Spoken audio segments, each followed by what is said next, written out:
দেৰগাঁৱত সন্মিলিত সাহিত্য মঞ্চ অসমৰ ৪ৰ্থ বাৰ্ষিক প্ৰতিষ্ঠা দিৱস।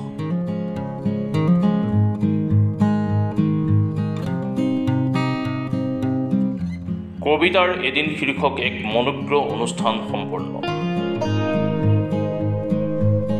গোলাঘাট জিলাৰ দেৰগাঁও ৰাজচক্ৰৰ অন্তৰ্গত দেৰগাঁও চহৰত অৱস্থিত দেৰগাঁও সাহিত্য সভাৰ চন্দ্ৰনাথ খাউণ্ডৰ ভৱনত সন্মিলিত সাহিত্য মঞ্চ অসমৰ ৪ৰ্থ প্ৰতিষ্ঠা দিৱস আৰু কবিতাৰ শীৰ্ষক এক মনোগ্ৰৰ কবিতানুষ্ঠান ২ মাৰ্চ দেওবাৰে অনুষ্ঠিত হয়।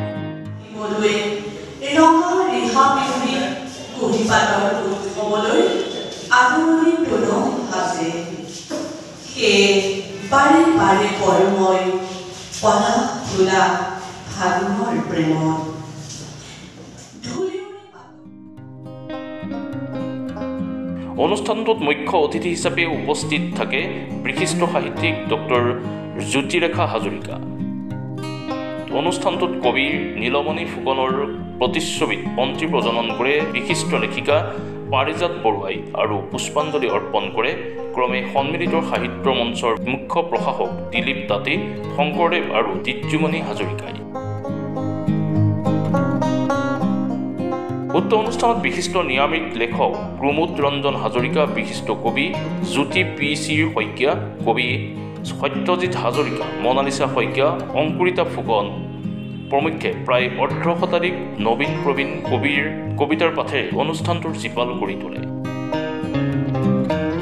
লগতে শিশুৰ শিল্পীৰ আকাশনীল আৰু প্ৰণীল ডিজেৰ কাশ্যপৰ গীত পৰিৱেশনে অনুষ্ঠানটোৰ অধিক মধুময় কৰি তোলাৰ পৰিলক্ষিত হয়।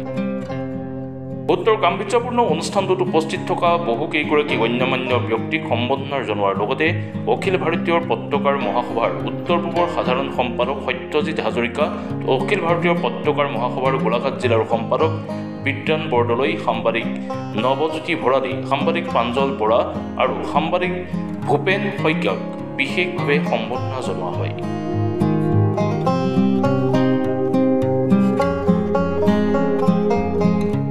আজি আমাৰ সন্মিলিত সাহিত্য মঞ্চ অসমৰ ৪ৰ্থ বাৰ্ষিক কাৰ্যসূচী হিচাপে আমাৰ প্ৰথম কাৰ্যসূচী হিচাপে আমি আমাৰ শ্ৰদ্ধাৰ কাব্যঋষি তেখেতৰ বন্তি প্ৰজ্বলনেৰে আমি কাৰ্যসূচী আমাৰ আৰম্ভ কৰা হয়। আমাৰ সকলোৰে অসমৰ বিশিষ্ট সাহিত্যিক ভাষাতত্ত্ববিদ শ্ৰদ্ধা জ্যোতিৰেখা হাজৰিকা মহোদয়াক আমাৰ সন্মিলিত সাহিত্য মঞ্চ অসমৰ তৰফৰ পৰা আজি তেখেতক সম্বৰ্ধনা জনোৱা হয় আৰু অসমৰ বিভিন্ন প্ৰান্তৰ পৰা অহা সন্মানীয় কবি সতীৰ্থক আমি আজি কবিতাৰ এদিনেৰে আজিৰ কাৰ্যসূচীভাগ আমি সমাপন কৰিবলৈ আগবাঢ়িছোঁ। গতিকে সকলোকে আমাৰ সন্মিলিত সাহিত্য মঞ্চৰ তৰফৰ পৰা কৃতজ্ঞতা জ্ঞাপন কৰিছোঁ। আজি আমাৰ ৪ৰ্থ সন্মিলিত সাহিত্য মঞ্চৰ ৪ৰ্থ বৰ্ষপূৰ্তি অনুষ্ঠানত প্ৰথমতে আমি বন্তি প্ৰজ্বলন কৰি দেৰগাঁৱৰ গৌৰৱ, অসমৰ গৌৰৱ তথা কাব্য ঋষি নীলমণি ফুকন মহোদয়লৈ সন্মান জনালোঁ। তাৰপিছত আমি অনুষ্ঠানটো শিশু শিল্পী দুটি সংগীতেৰে আৰম্ভণি কৰিলোঁ। এইদৰে আমি অনুষ্ঠানটো পৰিচালিত কৰি গৈ আছোঁ। এতিয়া কবিতাৰ এদিন অনুষ্ঠানটো পৰিচালিত হৈ আছে। অসমৰ বিভিন্ন প্ৰান্তৰ গুৱাহাটী, নগাঁও, তেজপুৰকে ধৰি বিভিন্ন প্ৰান্তৰ বহু কবি আহি ইয়াত উপস্থিত হৈছে। এইদৰে কবিতাৰ যাত্ৰা অবিৰত আছে আৰু আমি আগলৈ ভাবোঁ যে এনেকৈয়ে সন্মিলিত সাহিত্য মঞ্চৰ মজিয়াত কবিতাৰ অনুষ্ঠান সুন্দৰভাৱে আগুৱাই যাব। ই বিশ্বত এক সুন্দৰ নাম প্ৰতিষ্ঠা কৰিব বুলি আশা কৰিব আৰু সকলোকে আন্তৰিক শুভকামনা জ্ঞাপন কৰি আজি মই